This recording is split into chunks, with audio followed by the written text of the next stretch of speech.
அண்மை செய்தியை பார்த்து வருகிறோம். கல்லூரி மாணவர்களுக்கு மாதம் 1000 ரூபாய் வழங்கும் தமிழ் புதல்வன் திட்டம் நாளை தொடங்கப்படுகிறது. கோவையில் நாளை தமிழ் புதல்வன் திட்டத்தை தொடங்கி வைக்கிறார் முதலமைச்சர் மு.க.ஸ்டாலின். அது குறித்தான அண்மை செய்தியை பார்த்து வருகிறோம்.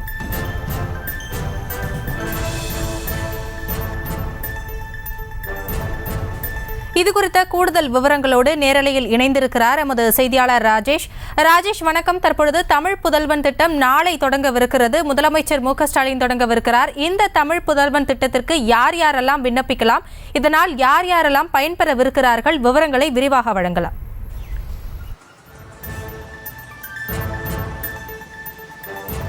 ஹாசினி வணக்கம். தமிழ் புதல்வன் என்ற புதிய திட்டத்தை தமிழக முதலமைச்சர் மு.க.ஸ்டாலின் அவர்கள் நாளைய தினம் கோவையிலே தொடங்கி வைக்க இருக்கின்றார்.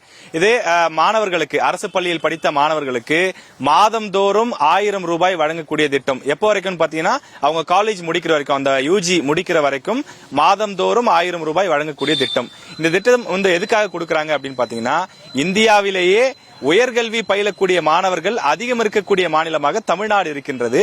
இந்த விகிதத்தை மேலும் உயர்த்த வேண்டும். அதாவது ஒரு வருஷத்துக்கு 7.5 லட்சம் பேர் +2 பாஸ் பண்றாங்க. ஆனா அத்தனை பேரும் காலேஜ் போய் சேர்றாங்களா அப்படின்னு பார்த்தா இல்ல. நிறைய பேர் வறுமையின் காரணமாக வெளியில் வேலைக்கு சென்று விடுகிறார்கள் அல்லது வேறு பணிகளுக்கு சென்று விடுகிறார்கள். எனவே அதனை குறைக்க வேண்டும்.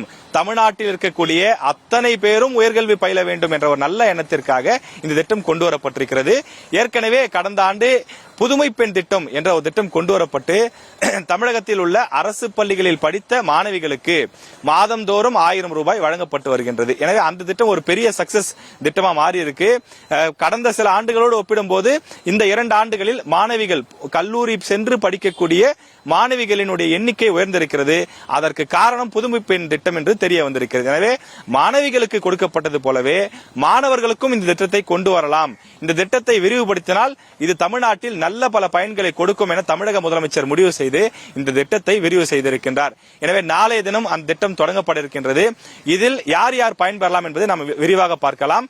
அதாவது தமிழ்நாட்டில் இருக்கக்கூடிய அரசு பள்ளிகளில் 6 முதல் 12ஆம் வகுப்பு வரை படித்து முடித்துவிட்டு கல்லூரி சென்று சேர்பவர்களுக்கு மாதந்தோறும் 1000 ரூபாய். நீங்க கவர்மெண்ட் ஸ்கூல்ல படிச்சிருந்தீங்கன்னா, தமிழ் மீடியம் படிச்சிருந்தாலும் சரி, இங்கிலீஷ் மீடியம் படிச்சிருந்தாலும் சரி, உங்களுக்கு கண்டிப்பா 1000 ரூபாய் பணம் இருக்கு. அதே நேரத்தில் அரசு உதவி பெறும் பள்ளிகள், கவர்மெண்ட் எய்டட் ஸ்கூல்ஸ், இந்த பள்ளிகளாக இருந்தால் தமிழ் வழியில் படித்தவர்களுக்கு மட்டும்தான் 1000 ரூபாய். நீங்க கவர்மெண்ட் எய்டட் ஸ்கூல்ல இங்கிலீஷ் மீடியம்ல படிச்சீங்கன்னா காசு கிடையாது. அதே மாதிரி தனியார் பள்ளிகள், பிரைவேட் ஸ்கூல்ல தமிழ் மீடியத்தில் படிச்சிருந்தாலும் இங்கிலீஷ் மீடியத்தில் படிச்சிருந்தாலும் பிரைவேட் ஸ்கூல்ல போய் படிச்சிருந்தீங்கன்னா உங்களுக்கு இந்த திட்டத்தில் பயன்பெற முடியாது என தமிழக அரசு தெளிவுபடுத்தியிருக்கிறது. அதே போல இந்த திட்டத்தில் வேறு என்னென்ன விஷயங்கள்லாம் இருக்கு அப்படின்னு சொல்லி பாத்தீங்கன்னா, இதுல 8ஆம் வகுப்பு வரை சில பேர் படிச்சுட்டு பாத்தீங்கன்னா ஐஐடியில போய் படிப்பாங்க. அந்த பாலிடெக்னிக்கும் கீழே இருக்கக்கூடிய கல்வி நிறுவனம், அதுல போய் படிப்பாங்க. 8வது இல்ல 9வது படிச்சுட்டு அவங்க போய் படிப்பாங்க. அந்த மாதிரி படித்த மாணவர்கள் இருந்தாலும் அவர்களுக்கும் இந்த திட்டத்தின் மூலமாக பயன்பெறலாம் என தெரிவிக்கப்பட்டிருக்கிறது. அதே போல உயர்கல்வியில் யார் யாருக்கெல்லாம் கிடைக்கும், ஆர்ட்ஸ் அண்ட் சயின்ஸ்ல எனி டிகிரி படிச்சாலும் உங்களுக்கு உண்டு. இன்ஜினியரிங் 4 வருஷம் படிச்சீங்கன்னா 4 வருஷமும் மாசம் 1000 ரூபாய் உண்டு. அதே மாதிரி மெடிக்கல் படிக்கக்கூடியவங்க, நர்சிங் படிச்சாலும் சரி, எம்பிபிஎஸ் படிச்சாலும் சரி, என்ன மாதிரியான படிப்பு படித்தாலும் அரசு பள்ளிகளில், அரசு உதவி பெறும் பள்ளிகளில் படித்திருந்தால் அவர்களுக்கு இந்த பணம் உண்டு என தெரிவிக்கப்பட்டிருக்கிறது. அதே போல இது யூஜி படிக்கிறவங்களுக்கு மட்டும்தான் பொருந்தும், பிஜி படிக்கிறவங்களுக்கு பொருந்தாது. அதே நேரத்தில் தொலைதூர கல்வி, அஞ்சல் வழியில் படிக்கக்கூடியவர்கள், அங்கீகரிக்கப்படாத கல்வி நிறுவனங்களில் உயர்கல்வி பயிலக்கூடியவர்கள் இந்த திட்டத்தில் பயன்பெற முடியாது என தமிழக அரசினுடைய அந்த அரசாணை குறிப்பிடுகின்றது. நீங்க சேரக்கூடிய கல்வி நிறுவனம் அங்கீகரிக்கப்பட்ட கல்வி நிறுவனமா இருக்கணும். யுஜிசியால் அங்கீகரிக்கப்பட்டிருக்கணும், தமிழக அரசால் அங்கீகரிக்கப்பட்டிருக்கணும். அங்கீகரிக்கப்படாத படிப்பு எடுத்து படிச்சீங்கன்னா உங்களுக்கு இந்த திட்டத்தில் பயன்பெற முடியாது என தெரிவிக்கப்பட்டிருக்கிறது. அதே போல இந்த திட்டத்தை பொறுத்தவரையிலே வேறு ஏதேனும் உதவித்தொகைகள் பெற்று வரக்கூடிய நபராக இருந்தாலும் நீங்கள் பயன்பெறலாம். நான் SC ST ஸ்காலர்ஷிப் வாங்குறேன் சார், நான் பிற்படுத்தப்பட்ட நலத்துறையிலிருந்து சில உதவிகள் பெற்றுட்டு இருக்கேன் சார், எனக்கு இந்த மாதம் தோறும் 1000 ரூபாய் தமிழ் புதல்வன் திட்டத்தில் பயன்பெற முடியுமா? முடியும். அதே மாதிரி ஒரு குடும்பத்தினுடைய அந்த உச்ச வருமானம், தனிநபருடைய அந்த வருமானம், அப்பா அம்மா எவ்வளவு சம்பாதிக்கிறாங்க அதை பொறுத்து கொடுப்பாங்களா? அப்படிலாம் கிடையாது. உச்ச வரம்பே கிடையாது. நீங்க அரசு பள்ளியில படிச்சிருக்கீங்களா, நீங்க உயர்கல்வி படிக்கிறீங்களா, உங்களுக்கு 1000 ரூபாய் பணம் உண்டு என்பதுதான் இது சொல்லக்கூடிய ஒரு முக்கியமான விஷயமாக இருக்கின்றது. அதே போல மற்ற மாநில பள்ளிகளில் பயின்ற மாணவர்களுக்கு இத்திட்டத்தில் பயனடைய தகுதியற்றவர்கள், நீங்க ஆந்திரா ஸ்டேட் போர்ட் ஸ்கூல்லயோ இல்ல பக்கத்துல கர்நாடகாலயோ அங்க இருக்கக்கூடிய அந்த மாநில பாடத்திட்டத்தில் படிச்சிருந்தீங்கன்னா நீங்க இதுல பயன்பெற முடியாது. ஒரு குடும்பத்திலிருந்து, இது ரொம்ப முக்கியமான பாயிண்ட், இப்போ ஒரே குடும்பத்திலிருந்து 2 பசங்க இருப்பாங்க, 3 பசங்க இருப்பாங்க. சார் ஏற்கனவே எங்க அண்ணன் வாங்கிட்டு இருக்காரு, இப்ப நான் தம்பி அடுத்த வருஷம் நான் வாங்க முடியுமா அப்படின்னா நிச்சயமா வாங்க முடியும். ஒரே குடும்பத்திலிருந்து எத்தனை மாணவர்கள் வேண்டுமானாலும் தகுதி பெற்றிருப்பின் அவர்கள் இந்த திட்டத்தில் பயன்பெறலாம். ஒரு குடும்பத்திலிருந்து 3 பசங்க போய் காலேஜ் படிச்சாலும் கூட அவங்க 3 பேரும் அரசு பள்ளி பேக்ரவுண்டா இருந்தாங்கன்னா அவங்க 3 பேருக்குமே பணம் உண்டுங்கிறதா தமிழக அரசு சொல்லக்கூடிய முக்கியமான திட்டமா இருக்கு. பள்ளி படிப்புக்கு பின்னர் உயர்கல்வி பயின்று வரும் மாணவர்கள் மட்டுமே இத்திட்டத்தில் பயனடைய முடியும் என்று குறிப்பிட்டிருக்கிறார்கள். இன்டகிரேட்டட் கோர்ஸ் 5 வருஷம் சேர்த்து படிக்கக்கூடிய இன்டகிரேட்டட் கோர்ஸாக இருந்தால் அவர்கள் 3 வருடத்துக்கு பயன்பெறுவார்கள் என்று தெரிவிக்கப்பட்டிருக்கிறது.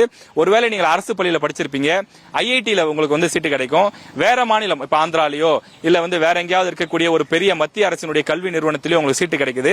அப்ப எனக்கு அது கிடைக்குமா சார்னா உங்களுக்கும் நிச்சயமாக உண்டு. நீங்கள் தமிழ்நாட்டில் தமிழ் வழியில் படித்திருக்கக்கூடிய மாணவராக இருந்து மத்திய அரசின் கல்வி நிறுவனங்களில் படித்தாலும் கூட இந்த திட்டத்தில் பயன்பெறலாம். சரி, நான் இப்ப இதுக்கு எப்படி சார் விண்ணப்பிக்கிறது அப்படின்னா, நீங்க தனியா போயிட்டு இன்டர்நெட் சென்டர்ல விண்ணப்பிக்கணுமானா அப்படிலாம் எதுவுமே பண்ண வேணாம். நீங்க காலேஜ்ல போய் சேர்ந்தா போதும். உங்க காலேஜே அதுக்குன்னு தனியா ஒரு ஆபீசரை போட்டிருக்காங்க. ஒவ்வொரு கல்லூரிகளிலும் இதற்கென்று தமிழ் புதல்வன் திட்டத்திற்காகவே தனியாக ஒரு அலுவலர் நியமிக்கப்பட்டிருக்கிறார். ஒரு ஆசிரியருக்காக இன்சார்ஜா போட்டிருக்காங்க. அதனால நீங்க கவலைப்பட வேண்டியதில்லை. அவங்களே வருவாங்க, உங்க கையில லிஸ்ட் வாங்குவாங்க, உங்க பேரை அதுல ஆட் பண்ணிடுவாங்க. உங்களுக்கு சந்தேகம் இருந்தா நீங்க அவங்களை கான்டாக்ட் பண்ணி டீடைல்ஸ் வாங்கிக்கலாம்னு சொல்லியிருக்காங்க. இதுக்கு என்னென்ன வேணும், உங்களுக்கு கண்டிப்பா ஒரு அக்கௌண்ட் நம்பர் வேணும், உங்க கையில நிச்சயமா ஆதார் கார்டு இருக்கணும். இந்த 2 மட்டும் இருந்தாலே போதும்.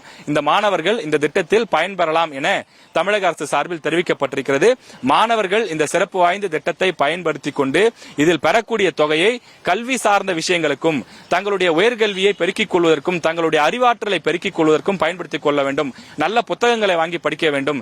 தேர்வு கட்டணத்திற்கு பணம் செலுத்த தேவைப்பட்டால் பயன்படுத்திக் கொள்ளலாம். இது போன்ற ஆக்கப்பூர்வமான பயனுள்ள தங்களுடைய அறிவாற்றலை வளர்த்துக் கொள்ளக்கூடிய விஷயங்களுக்கு பயன்படுத்தி மாணவர்கள் ஒரு நல்ல எதிர்காலத்தை உருவாக்கிக் கொள்ள வேண்டும் என்பதுதான் தமிழக அரசினுடைய விருப்பமாக இருக்கிறது.